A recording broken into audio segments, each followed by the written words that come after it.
Today, I'm going to unveil the top 10 stock trout fishing secrets. What is up, guys, and welcome back to the channel. Now, it's no secret if you've been following me for a while that I love to chase stock trout. Now, the first ever fish that I caught was a stocked rainbow trout, and since then, I have fallen in love with fishing and still to this day love chasing stock trout. Now, whether you think chasing stock trout is easy or really hard, there are some secrets that are going to help you be the best stock trout fishing angler at your local lake or pond. And some of these secrets I've never shared with anybody until now.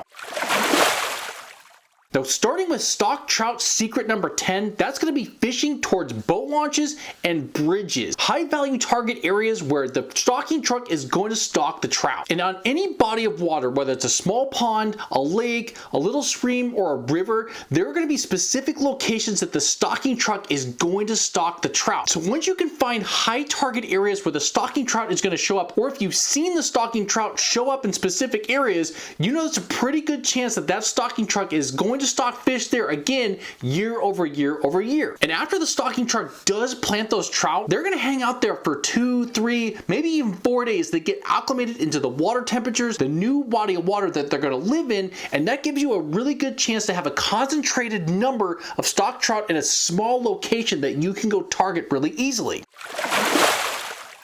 Now, coming in at secret number 9 is to move your bait. Now, this seems really simple on the surface, but when you dive a little bit deeper, stock trout fishing isn't just about plunking and letting the bait sit there. You need a little movement with your bait. That's why you see baits like trout magnets and spinners and plugs, things that have movement and a lot of rattle and a lot of noise. Those are highly effective because they get the trout's attention and it's something buzzing by them, and they're going to be reactionary because they're going after, they think it's food, they think it's a bug, they think it's a grub, and it's something that they're going to be targeting. And on no wind and super slow days, even subtle movements with bait on slow days, non-windy days, that's going to trigger the fish to bite after that lure because you want to see some movement, you want to see some flow, and those trout are going to be honed in on that. Just even subtle movements of your bait make a huge difference. And even plugging your bait, move it around a little bit, let there be some movement, like just jiggle it just a little bit, and sometimes just even that subtle little movement of just jigging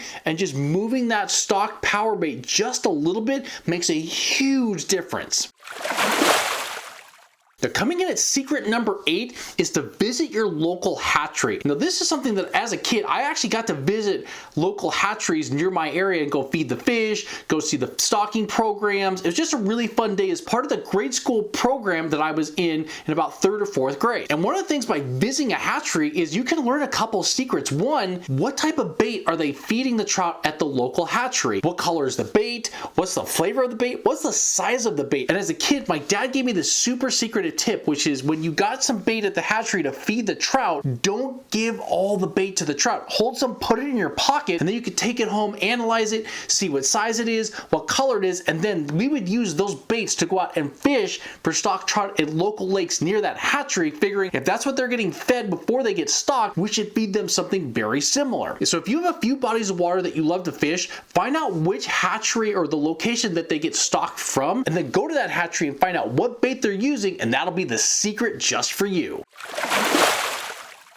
Now, coming in at secret number 7 is to use pebbles. This is one of my favorite tips that I heard from one of my mentors years and years ago, which is you take a small handful of pebbles in a location that you're fishing and throw them on the water and see if a bunch of trout like jump out of the water or start hitting the surface thinking that it's food. Because when you get a little handful of pebbles and you throw it in the water, what it's mimicking is when you go to a hatchery, the kids always throw the food into the pens and the fish go absolutely nuts. So when you're out on a body of water, grab a little handful of small pebbles, and if you chuck it out there, see if the fish go crazy. See if there's any fish nearby that surface and start to go crazy, start to stir things up. It's a really simple yet ridiculous way to see if a place is recently stocked with trout.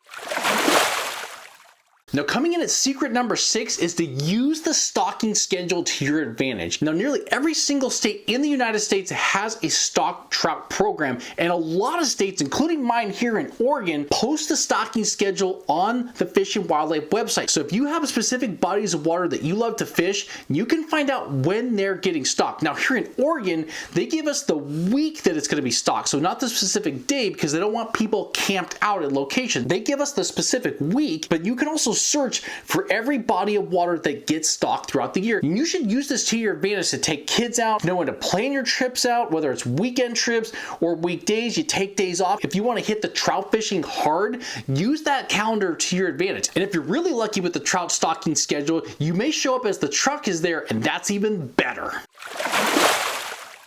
Now, coming in at secret number 5 is weight matters. And this plays true in 2 different forms. First form is when it comes to casting baits, like spinners, for example. The difference between 1/32 and 1/4 ounce spinners is huge. Casting distance comes into play, the size of bait that the fish might be chasing depending on times of the year. But that size and weight difference does make a huge difference when casting. And I see this a lot where you'll see anglers cast out, and they can only cast their maybe bait, they have a maximum distance that they can cast. However, if you add a little weight, you may be able to cast it 10 feet farther, 20 feet farther, maybe even 30 feet farther, and that farther cast can make a huge difference if you get up on that ledge, or the fish might be just a little bit farther out, especially on the bank when you're fishing for trout. That could be the biggest difference, and weight matters a lot in that casting distance to maybe get to those fish. And then another example is when you have the sliding weight in the Carolina rig setup.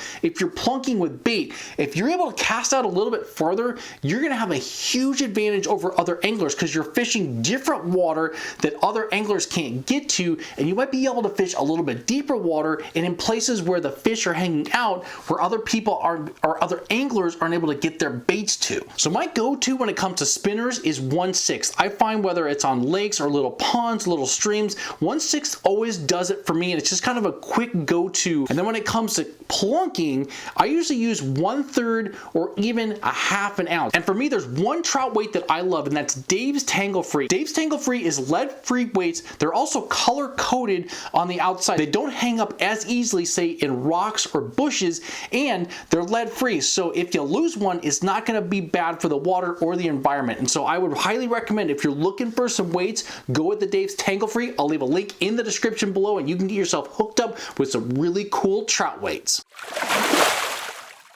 Now, coming in at secret number 4, that is to stick to 4 distinct baits: spinners, worms, power bait, and eggs. Those are the 4 baits that I truly believe catch probably 90+% of the stock trout no matter where you are. There are tons and tons of baits out there on the market, but truly those 4 are the ones that I think that I've caught the most over the last probably 10 years, and just in general that you see the most of in the stores. There's something to just, white crawlers, even trout magnet like worms. Spinners are just a go-to and been around for forever.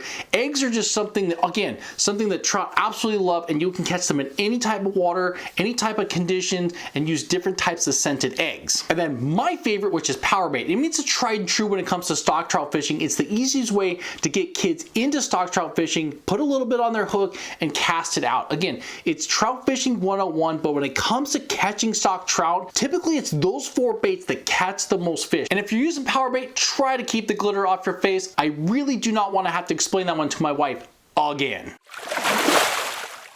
Now, coming in at secret number 3 is that water temperatures dictate the stock trout fishing bite. Now, water temp is going to dictate the bite a lot as trout get acclimated to the new water that they've been stocked in. The water temperature is going to really dictate how the trout are going to bite, whether it's aggressive or a little bit slower, right? So with the wintertime, colder water temperatures, the bite's going to be a lot slower. Summer, water's going to be warmer, the bite's going to be a little bit hotter. In the spring, that's usually the best time when the bite is really full on. The temperatures in that perfect time, that perfect range, like in the 50s, that's when the bite's going to be really, really good. Of course, if you got a gallon of water in your wader boot because you got a leak, of course you know it's going to be really, really cold and a really tough day.